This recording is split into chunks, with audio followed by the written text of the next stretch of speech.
Hello, and welcome to our Monday, the 15th of May 2017, Monday Night Raw review. Uh, I'm Adrian, Wrestling AA, so let's jump straight into the show. Start off, Kurt Angle enters the ring and announces that Extreme Rules is going to be a 5-way match to determine the number one contender for Brock Lesnar's Universal Championship. And the contestants are Seth Rollins. Then we've got Samoa Joe, Finn Balor, Bray Wyatt, and Roman Reigns. The next segment is basically them coming into the ring and mouthing off at everyone. Interesting way to start. Actually, announcing a match for the next pay per view. Well, the next Raw pay per view. Anyway, see the next pay per view will be Backlash, which is on this Sunday, and I hope you'll tune in to see the review of that. So, straight off into the first match. The first match was Jeff Hardy versus Sheamus. This was the same match that I've seen I don't know how many times now. I don't know why, but for some reason they seem to be steering the Hardys and also Cesaro and Sheamus into singles matches. I don't know if they're planning on splitting them up soon. If they are, I would imagine it's probably more so with Hardys, trying to capitalise on the singles potential that both of the Hardys have got, rather than Cesaro and Sheamus. But they need to mix it up a little bit. This is just what we're seeing, and when they feel like having a break from that, then it's just going to be Matt versus Cesaro. In fact, we probably watched that one last week. I don't know. We've watched them all so many times now. It's just the same. A couple of points in that one. We had gonna go for the stunner reversal off of Sheamus' attempt at the top rope. And that was quite cool to watch. Wasn't quite a twist of fate because it wasn't down to the floor, but it looked good. Sheamus hit a brogue kick on Matt Hardy, who was stood on the apron at the time, and it took him 2 attempts to hit it to knock him off. I don't know if Matt wasn't quite ready for the first one, or if he didn't think Cesaro was in position to catch him, but I spotted it. It just looked a little bit clumsy. And then Jeff finished the match with a Swanton Bomb, which, it was a good Swanton Bomb. He did seem to hit it a little bit shorter than he usually does. He pretty much landed with his full weight of his back going right onto Sheamus.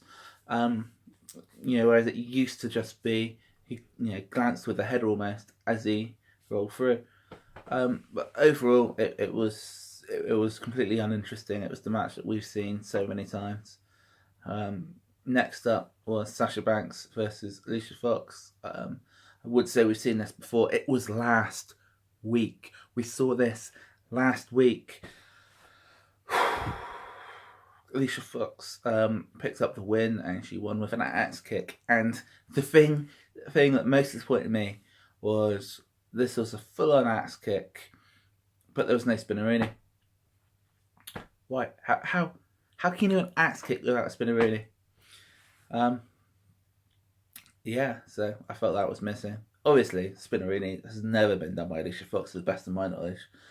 But the axe kick there, especially with the fact that Booker was on commentary, it just seemed like she should have at least had a go at the spinneroonie. Overall, that was the match we watched last week. There was nothing new in that, apart from the fact that somebody appears to have taken it to one side and gone, you can do a Northern Light suplex, you don't have to hit it every time. Yeah. I'm fairly certain that's Fox who's hitting the Northern Lights. I might have actually, thinking about it, I might be wrong there. That might have been SmackDown. But I might have to double check that one myself. Next up was the Intercontinental Championship match, and this was Dean Ambrose. Pretty obviously, it was a championship match, and he's the champion versus The Miz. The Miz won the match through disqualification after he went for the low blow. The ref didn't see it. Ambrose blocked it and then returned with his own low blow. And that was the one the ref saw, getting Ambrose disqualified. Obviously, The Miz won the match, but the belt doesn't change hands on a DQ, so Ambrose is still the champion. Yeah, that was a good match. I enjoyed that one. That was quite energetic, quite fast paced. Overall, I would say probably the best match of the night. Next up was the Alexa Bliss segment. She basically came into the ring to say that she's amazing. Bayley came in to say, "You said this all before," and then Alexa Bliss smacks her over the back with a kendo stick. Yeah, that was quite a quick segment just to set up what's coming up in a little bit, and you'll know exactly what I'm talking about when I get there. Right, next up was Kurt Angle being interrupted by The Miz and Maurice, and yeah, this was where Kurt Angle set up the fact that at Extreme Rules they're going to have a match where the title can change hands on a disqualification. So for their setting that up as a one-off rule, chances are they're probably going to try and find some way to either use it or to tease that it's going to happen a lot. So that could be something to look forward to when the next pay-per-view comes around, Extreme Rules. Then we had the Cruiserweight Classics match, the 205 Live even, because they went downhill after they stopped being Cruiserweight Classics. And that was a tag match, which was Jack Gallagher, Austin Aries versus Neville and TJP. It was a decent match. Pretty strong match. I enjoyed it. I usually do enjoy the Cruiserweight stuff. It didn't go long, like most of them don't. And TJP picked up the clean finish over Jack Gallagher. Yeah, pretty good match. I enjoyed it. Next was Bayley getting treated, which led to Kurt Angle coming in and saying, "You don't have to do Extreme Rules." And yeah, Bayley then tries to shed her childlike image, and they are having a kendo stick on a pole match. I watched the entire segment, and then I rewatched the segment because it took me 2 watches to try and figure out whether or not this was actually an intentional joke, making a kendo stick on a pole match. Apparently it's not. Apparently that's actually going to be the match. Let's just move on. Golden Truth backstage. I had the little bit. R-Truth came up to Goldust and basically apologised for being the one who got pinned the week before. Goldust was like, "Don't worry about it, it happens. It could have been either one of us." Let's move on. So we'll move on to the first of the 2 main events, and this was Finn Balor versus Roman Reigns. Finn's got a very, very energetic pace. That's the main thing that Finn Balor's got going for him. He's really, really good at, getting fast, energetic. Roman Reigns just can't keep up. That's the problem. And it meant that Finn was having to slow down his pace, and you could just see that that's not the way that Finn Balor really works. Not a strong match. It finished with Reigns winning the match. Yeah, that's all I'm really going to say about that one. Next, you had a couple of segments. Basically, Bray Wyatt and Seth Rollins trying to hype up their main event match. Because everyone was so hyped for that. Woo. Next up, Golden Truth entering the ring, ready for their match against Gallows and Anderson. The match didn't actually happen because before the match, Goldust jumped R-Truth. This was the one I didn't see coming. This was the shocker for me. I was watching, so I was like, what just happened? This is segment of the night for me. Short segment. But yeah, it was just splitting up R-Truth and Goldust. And I was just sat on the edge of the seat going, what's going on? I did not see this coming. So that segment's worth a watch. Next up, the next match was Enzo Amore versus Apollo Crews. Well, that's what we thought. And that's what Titus O'Neil thought. Until he got to the ring and then Big Cass corrected him. It's like, no. It's not Enzo and Crews. It's me and you.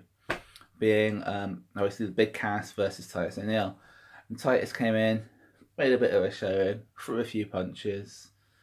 And then he got kicked in the face. Once. One big boot. Cass's entire offense for that match. One boot. And that won Cass the match.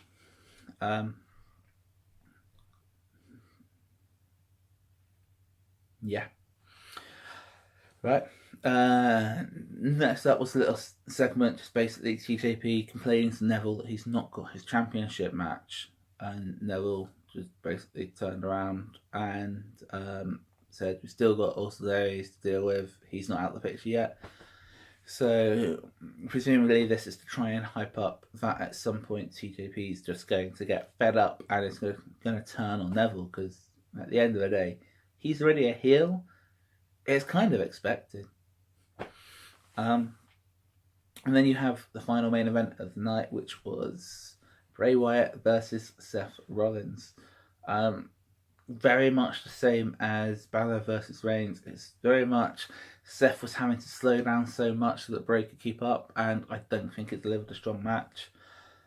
The match ended with Seth Rollins winning by disqualification when Samoa Joe got involved. Yep, that's how it ended. Basically, this week's episode of Raw was, miles better than last week. But that's not to say that it wasn't abysmal. It's just last week's had me debating whether or not to stick my hand in a blender. They need to figure out what they're doing, because at the moment it's just stretching on so long. Really, we had Ambrose versus The Miz, and we had the 205 tag match and the Golden Tree segment.